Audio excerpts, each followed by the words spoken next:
सर्दियाँ शुरू होते ही आपके पोर्टुलाका का पौधा सूखने लगता है, अपनी पत्तियों को गिराने लगता है और ऑलमोस्ट पौधा मरने लगता है।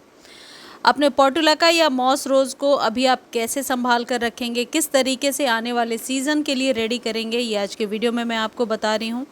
देखिए, ये मेरे पोर्टुलाका का ही पौधा है और इसमें फ्लावरिंग हो रही है। हाँ, ये ज़रूर है कि फूलों की संख्या कम है कंपैरेटिवली, जितना कि जून जुलाई में होता था उस हिसाब से कम है, लेकिन पौधा मुरझाया नहीं है। वहीं एक दूसरा पौधा भी है मेरा जो अभी मैं आपको दिखा रही हूँ, वो केयर नहीं करने से बिल्कुल ख़राब हो चुका है। अब कई लोग कहेंगे कि जब पौधा डोरमेंट हो जाता है तो उसे बिल्कुल भी खाद नहीं देना चाहिए। जब हम खाद पानी नहीं देते हैं तो इस तरीके की स्थिति हो जाती है।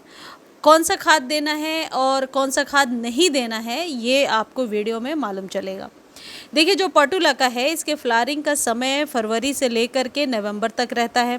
2-3 महीने पौधा रेस्ट करता है, यानी डोरमेंट हो जाता है। लेकिन जो डोरमेंसी का टाइम होता है उसमें ऐसा नहीं है कि पौधे भोजन ग्रहण नहीं करेंगे, लेकिन उस प्रकार के भोजन को दीजिए जो केमिकल युक्त ना हो, बहुत ही ज़्यादा ऑर्गेनिक हो और आपके पौधे को नुकसान भी ना पहुंचाए। आपका पौधा डोरमेंसी में बहुत अच्छे से अपनी छोटी छोटी शूट्स को निकालता रहे और जब सीज़न स्टार्ट हो तो फिर हम इस पौधे को रेडी कर सकें। सबसे पहले आपको क्या करना है, जितने भी रूखे बेजान पत्ते हैं इनको निकाल करके अलग करना है। यहाँ पर क्या नहीं करना है ये भी समझ लीजिए। गमले को खाली बिल्कुल भी ना करें, रीपॉट बिल्कुल ना करें। यदि आप अपने पौधे को अभी रीपॉट करेंगे तो और दोबारा गमले में जब आप डालेंगे तो मिट्टी में मॉइस्चर ही नहीं बनेगा और ये पौधा बिल्कुल सूखता ही जाएगा, लगेगा ही नहीं। तो गमले में जैसा भी है रहने दीजिए, ऊपर से सिर्फ कट कर दीजिए।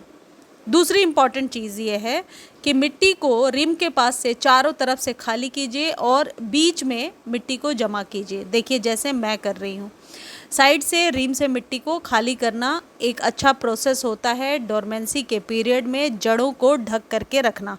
अब यहाँ पर क्या नहीं करना है ये समझ लीजिए। बहुत डीप खुदाई नहीं करनी है क्योंकि शैलो रूट्स होती हैं, इसकी छोटी छोटी रूट्स होती हैं, तो रूट्स के पास से ये पौधा कट सकता है। इसलिए बहुत ज़्यादा आप कह सकते हैं हाथों से ही ऊपर से 2 इंच परत ही हटानी है। तीसरी इंपॉर्टेंट चीज़, इस गमले की मिट्टी देखिए और इस गमले की मिट्टी देखिए, ये बहुत ड्राई है और वो मॉइस्चर लिए हुए है। मॉइस्चर लेने के लिए बहुत ज़रूरी है, घरेलू चीज़ें डालते जाएंगे तो मिट्टी में मॉइस्चर को होल्ड करने की कैपेसिटी बढ़ती जाती है। सकुलेंट्स के लिए एक ये अच्छा उदाहरण होता है।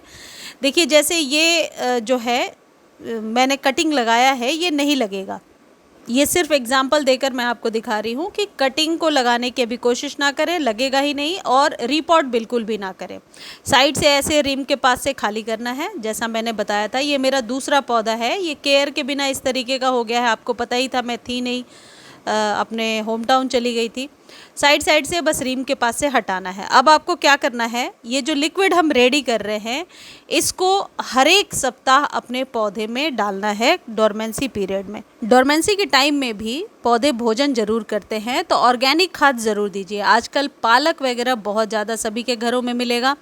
पालक के जो बच जाते हैं, मतलब कट करने के बाद जो डंठल वगैरह बच जाती है, उसको पानी में भिगोइए। उसमें प्याज के छिलके और पोटैटो के पील्स यानी आलू के छिलके भी उसमें डाल सकते हैं। इन तीनों की मात्रा आप अपने अकॉर्डिंग ले सकते हैं और पानी 1 या 2 लीटर ले लीजिए। 5-6 घंटे तक भिगो करके रखिए और फिर इसके पानी को इन पौधों में यूज़ कीजिए।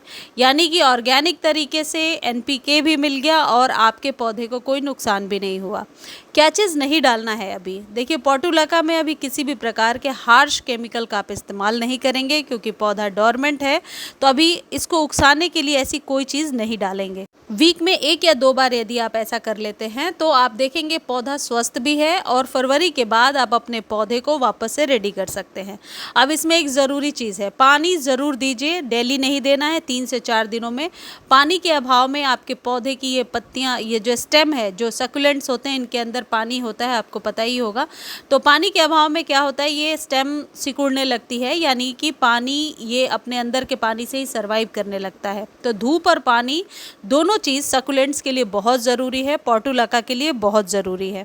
इस तरीके से सिर्फ ऑर्गेनिक खाद देते जाइए और आपके पोर्टुलाका में यदि पौधा स्वस्थ है मेरे पौधे की तरह, तो अभी पूरे महीने फ्लावरिंग होगी। फ्लावर जब खिल जाएं तो पिंचिंग कर दीजिए। यदि पौधा एकदम स्वस्थ है तो ऊपर से सिर्फ आप कटिंग कर दीजिए, रूट्स को ऐसे ही रहने दीजिए और ये वाला पानी देते जाइए। मेरे एक्सपीरियंस से मैं ये चीज़ आपको बता रही हूँ। कई सालों तक पोर्टुलाका को मैंने संभाल कर रखा है और कटिंग से ग्रो करके कई सारे गमले तैयार किए हैं। बस ये ध्यान रखिएगा शेड में पौधा ना जाए और रीपॉट अभी बिल्कुल नहीं करना है। मुझे उम्मीद है ये वीडियो आपको बहुत अच्छी लगी होगी। वीडियो अच्छी लगती है तो चैनल को लाइक शेयर सब्सक्राइब कीजिए और फेसबुक पर देख रहे हैं फॉलो करना बिल्कुल ना भूलें। किसी भी प्रकार के खाद को खरीदने का लिंक डिस्क्रिप्शन में दिया हुआ है। यदि लिंक कॉपी नहीं कर पा रहे हैं तो आप टेक्स्ट कीजिए, आपको लिंक प्रोवाइड कर दिया जाएगा। धन्यवाद।